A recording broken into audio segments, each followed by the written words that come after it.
Big TV భక్తి సమాచారం WhatsApp ఛానల్లో జాయిన్ అవ్వండి. అన్ని విశేషాలు ఎప్పటికప్పుడు తెలుసుకోండి.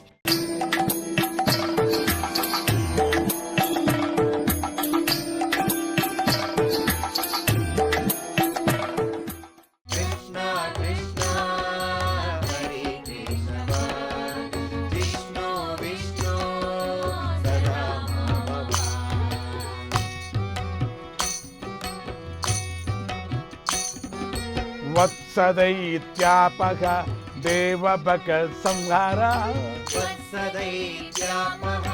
దేవబక సంహార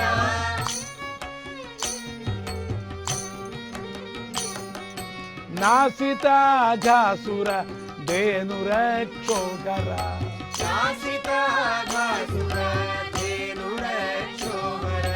ధేనువత్సాపహృతి శీల విధి శిక్షక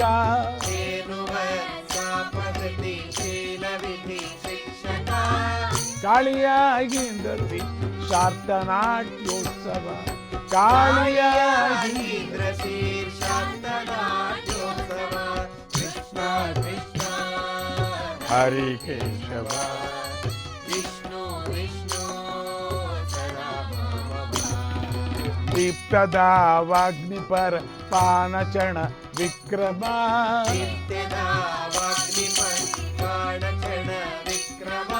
గోపికా సుందరి వర్గవస్త్రాపగ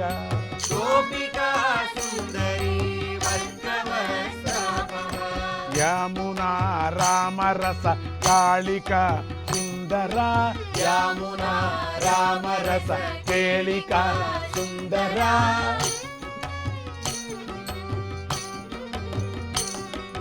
బాలగోపాలగో వర్ధనోద్ధారక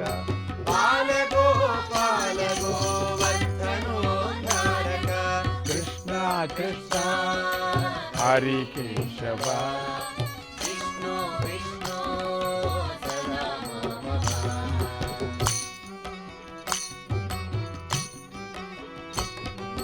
వేణునాదాపహృత సర్వచేతో భర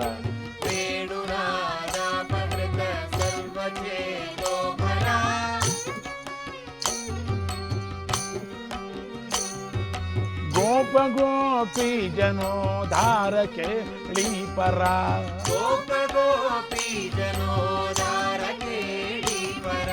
మౌని బృందైక విజ్ఞాత నిజ తత్వకా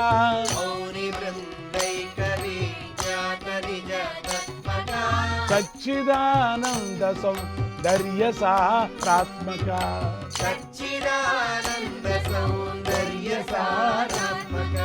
కృష్ణ కృష్ణ హరి కేశవ విష్ణు విష్ణు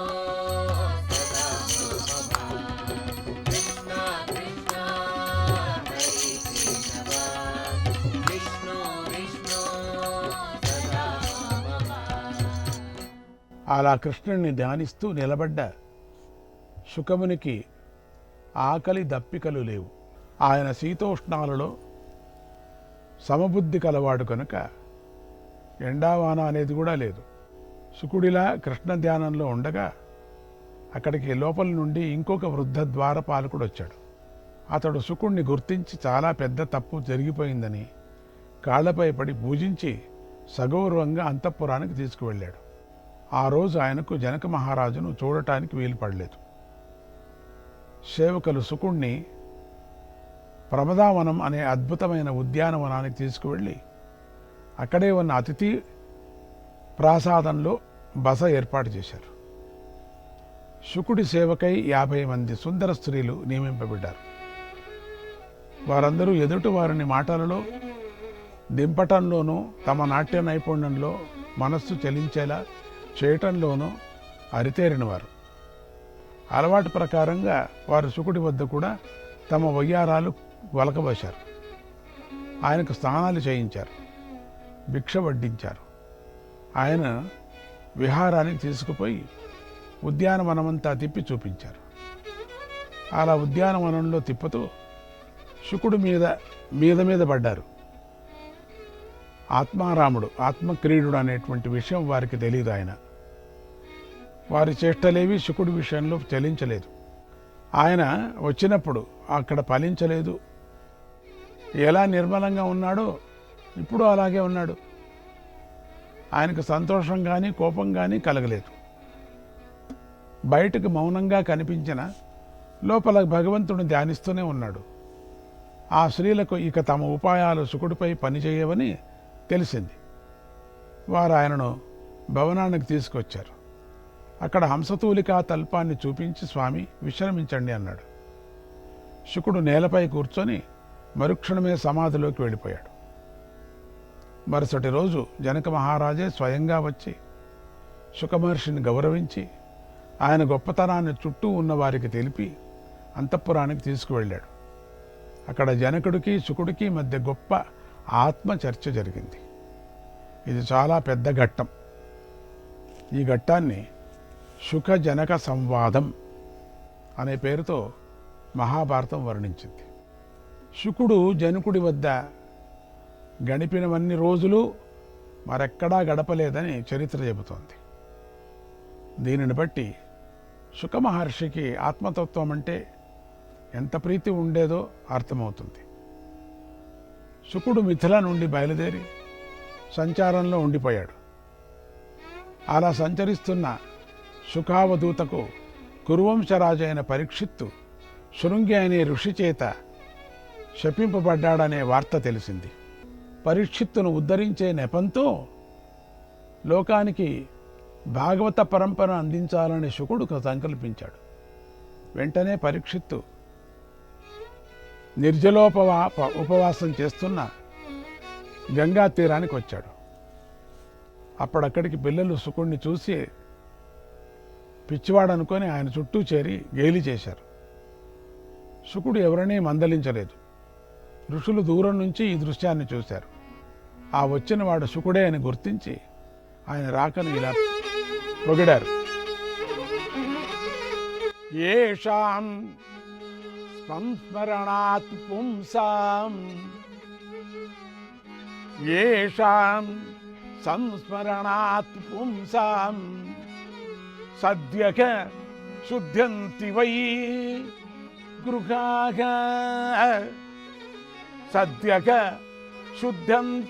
శుద్ధ్యంతి వై గృహాః కిం పునర్దర్శన స్పర్శపాద శౌచాసనాదిభిః కిం పునర్దర్శన స్పర్శపాద శౌచసనాదిభిః కిం పునర్దర్శన స్పర్శపాద శుచాసనాదిభిః. ఓ మహాత్మా, విష్ణు సాన్నిధ్యంతో రాక్షసులు నశించినట్టు నీ సాన్నిధ్యంతో మహాపాపాలు నశించిపోతాయి. నిన్ను స్మరించటంతోనే గృహస్థులు సకుటుంబంగా శుద్ధమవుతున్నారు.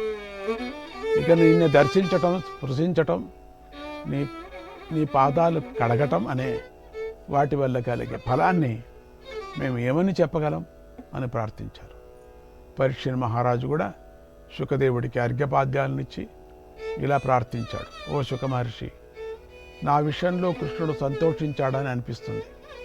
లేకపోతే ఆయన నీ వంటి మహాత్ముల దర్శన భాగ్యాన్ని కల్పించేవాడే కాదు, అందులోనూ త్వరలోనే మరణించబోతున్న నాలాంటి వాడికి నీ వంటి మహాత్ముల దర్శనం లభించిందని నాకు తెలుసు.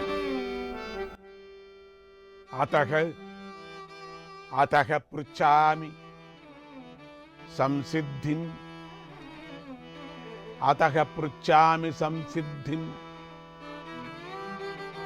యోగినాం పరమం గురుం.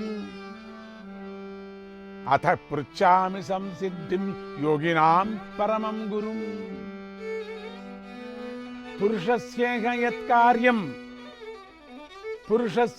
యత్కార్యం ప్రియమాణస్య సర్వతః మ్రియమాణస్య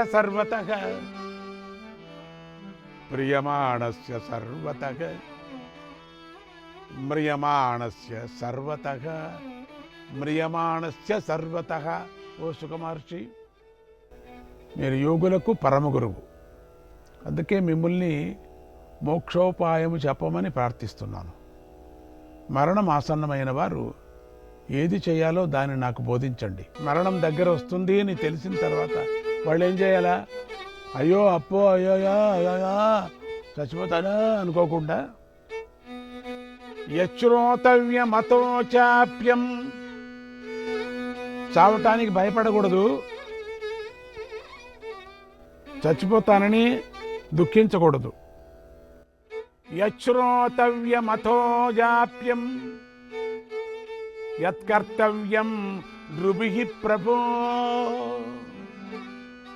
యత్కర్తవ్యం నృభిః ప్రభో, స్మర్తవ్యం భజనీయం వా, స్మర్తవ్యం భజనీయం వా, బ్రూహి యద్వా విపర్యయం, బ్రూహి యద్వా విపర్యయం. మహాత్మా, మానవుల చేత ఏది నిజంగా వినబడాలో దానిని చెప్పు, దేన్ని జపించాలో అది చెప్పు, కర్తవ్యాన్ని బోధించు, స్మరించదగినది భజించదగినది ఏదో అది చెప్పు, లేదా వీటికి విరుద్ధమైన నిషిద్ధ కర్మలను తెలుపు. తమరు ఒక ఇంటిలో పాలు పితికేంత సమయం కూడా ఉండరని నాకు తెలుసు. ఒక పాలు కుయ్యి అంటారు, అంతే వెళ్ళిపోతూ ఉంటారు. మీరు రావటం నా భాగ్యం, పైగా ఏదైనా అడుగు చెబుతాను అని సెలవిచ్చారు.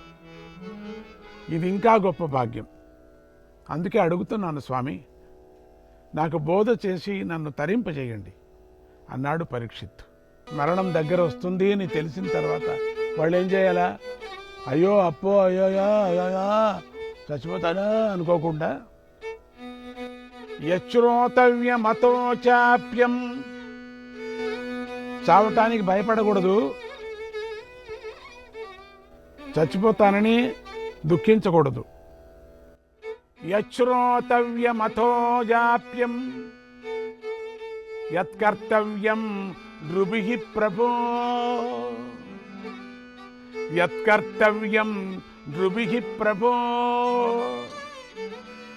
స్మర్తవ్యం భజనీయం వా, స్మర్తవ్యం భజనీయం వా, బ్రూహి యద్వా విపర్యయం, బ్రూహి యద్వా విపర్యయం. మహాత్మా, మానవుల చేత ఏది నిజంగా వినబడాలో దానిని చెప్పు, దేన్ని జపించాలో అది చెప్పు, కర్తవ్యాన్ని బోధించు, స్మరించదగినది భజించదగినది ఏదో అది చెప్పు, లేదా వీటికి విరుద్ధమైన నిషిద్ధ కర్మలను తెలుపు.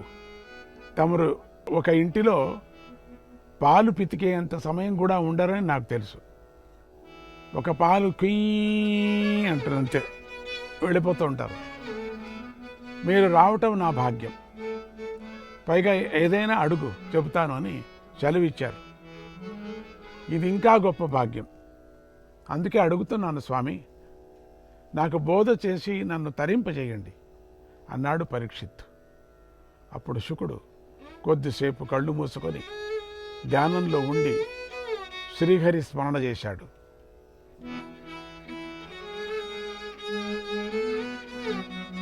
కృష్ణ దామోదర పాహి మాం పాహి మాం, కృష్ణ దామోదర రక్ష మాం రక్ష మాం, కృష్ణ దామోదర పాహి మాం పాహి మాం, కృష్ణ దామోదర రక్ష మాం రక్ష మాం, కృష్ణ దామోదర పాహి మాం పాహి మాం, కృష్ణ దామోదర రక్ష మాం రక్ష మాం, కృష్ణ దామోదర పాహి మాం పాహి మాం, కృష్ణ దామోదర రక్ష మాం రక్ష మాం.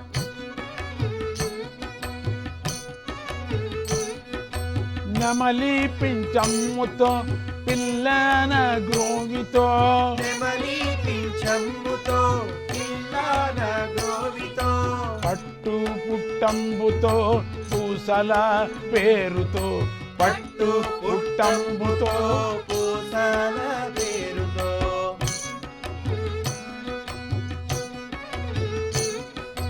కొసరు నవ్వులతో కొసరు నవ్వులతో కోడే పోకిళ్ళతో కొసరు నవ్వులతో కోడే పోకిళ్ళతో గోవుల బారులో పులుకు చుండేటివో గోవుల బారులో పులుకు చుండేటివో కృష్ణ దామోదర పాహి మాం కృష్ణ దామోదర రక్ష మాం రక్ష మాం. మునులు ఇళ్ళాళ్లకు మోఘముల్ నేర్పుతావు మునులు ఇళ్ళకు మోహముల్ నేర్పుతా గొల్లా ఇల్లాళ్లను గడప దాటించుతావు గొల్ల ఇల్లాళ్లను గడప దాటించుతా సొంత ఇల్లాళ్లకు జగడముల్ పెంచుతావు సొంత ఇల్లాళ్లకు జగడముల్ పెంచుతా తెలియగా సఖ్యమా దేవాని తత్వము తెలియగా శక్యమా దేవాని నీ తత్వము కృష్ణ దామోదర పాహి మాం కృష్ణ దామోదర రక్ష మాం రక్ష మాం. శ్రీ పురస్సరముగా ఆకుచేలునకును శ్రీపురేశ్వరముగా ఆకుచేలునకును శ్రీ విపర్యముగా దాల్భ్య సన్మౌనికి శ్రీ విపర్యముగా దాల్వ్య సన్మౌనికి శ్రీ వ్యతీతముగా చిలున కర్జునకు శ్రీవ్యతీతమున చెలున కర్జునకు తత్వమందించు శ్రీ సచ్చిదానందహే తత్వమందించు శ్రీ సచ్చిదానందహే కృష్ణ దామోదర పాహి మాం కృష్ణ దామోదర రక్ష మాం కృష్ణ దామోదర పాహి మాం కృష్ణ దామోదర రక్ష మాం.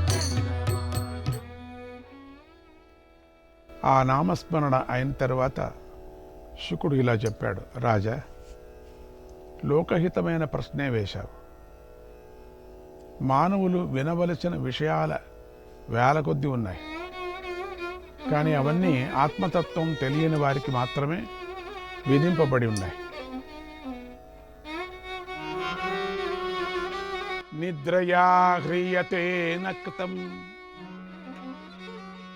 నిద్రయా హ్రియతే నక్తం వ్యవాగేన చ వా వయగ వ్యవాగేన చ వా యవగ దివాచార్తే గయా రాజన్ దివాచార్తే గయా రాజన్ కుటుంబభరణేన వా కుటుంబ భరణేనవా. రాజా, నిద్రలో రాత్రి గడిచిపోతుంది, లేదా వ్యసనాలతో గడిచిపోతుంది. పగలు ధన సంపాదనకై ఖర్చు అయిపోతుంది, లేదా కుటుంబ పోషణలో మానవులు మగ్నులై పగళ్లను గడిపేస్తున్నారు. తన తాతలు తండ్రులు అందరూ పోవటాన్ని చూసిన మానవుడు జీవితం చాలా విలువైందని తెలుసుకోలేకపోతున్నాడు.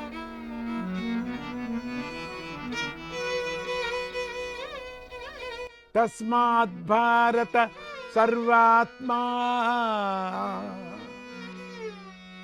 తస్మాత్ భారత సర్వాత్మా భగవన్ హరిరీశ్వరః భగవాన్ హరిరీశ్వరః శ్రోతవ్యః కీర్తితవ్యశ్చ శ్రోతవ్యః కీర్తితవ్యశ్చ స్మర్తవ్యచ్చేచ్చత భయం స్మర్తవ్యచ్చేష్యత భయం భయం. అందువల్ల రాజా, ఎవరైతే అభయస్వరూపమైన మోక్షాన్ని కోరుతున్నారో వారు భగవంతుడైన శ్రీహరిని గురించి వినాలి, ఆయననే కీర్తించాలి. ఆయన ఒక్కడే స్మరించదగినవాడు. అంతకాలంలో నారాయణ స్మరణ చేయటమే జన్మకు సాఫల్యాన్ని కలిగిస్తుంది. ఈకేది యోచన చేయొద్దండి, హరినామస్మరణం ఒకటే. త్రిగుణాతీతులై విధి నిషేధాలను అతీతులై ఎల్లప్పుడూ బ్రహ్మచింతనే చేస్తూ ఉండే మహర్షులు కూడా శ్రీహరి గుణగానంలోనూ ఆయన లీలాకథలను చెప్పుకోవటంలోనూ సంతోషపడుతూ ఉంటారు. నాయన, నీకిప్పుడు నేను భాగవతాన్ని చెప్పబోతున్నాను. ఈ భాగవతం అంటే సామాన్యమైనది కాదు. పరీక్షిత, ఇదం భాగవతం నామ, ఇదం భాగవతం నామ పురాణం బ్రహ్మ సంహితం, పురాణం బ్రహ్మ సంహితం అధీతవాన్ ద్వాపరాదౌ, అధీతవాన్ ద్వాపరాదౌ పితుర్ద్వైపాయనాదగం, పితుర్ద్వైపాయనాదగం, పితుర్ద్వైపాయనాదగం.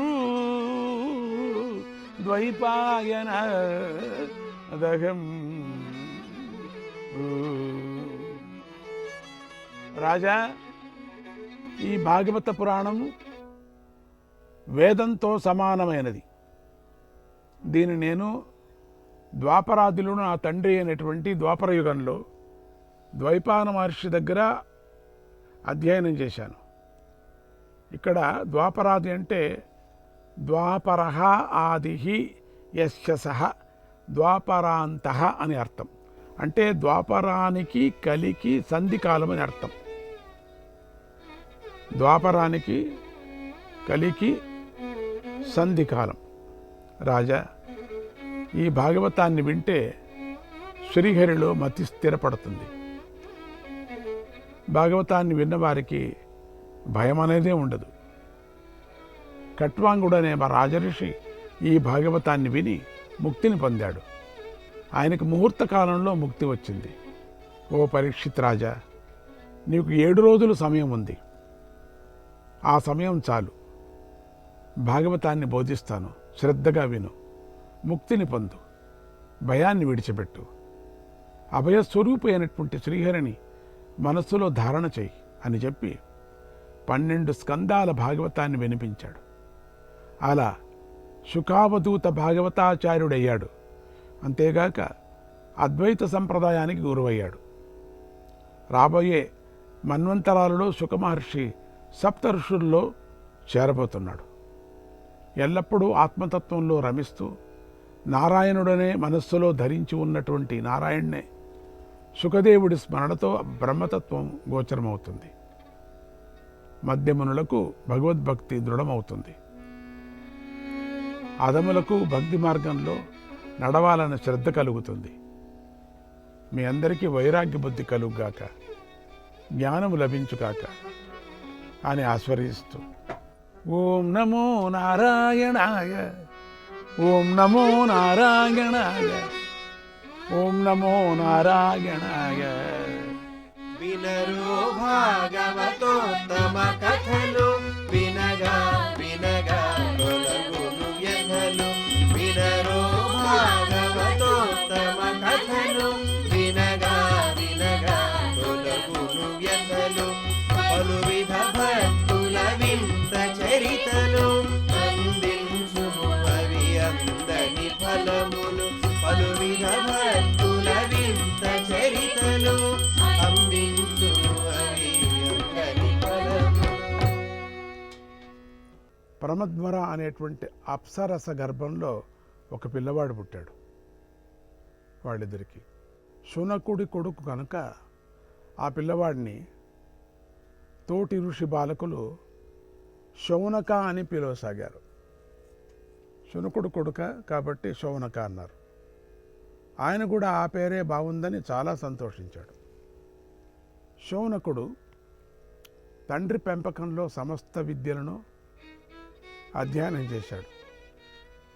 తిరుగులేని పండితుడిగాను మహర్షిగాను లోకంలో కీర్తి గడించాడు.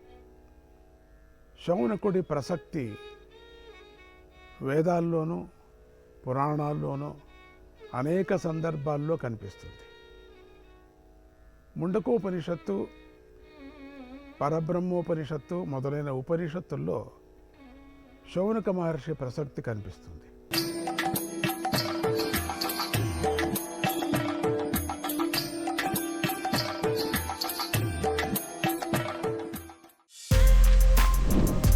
For more videos like this, subscribe Big TV channel.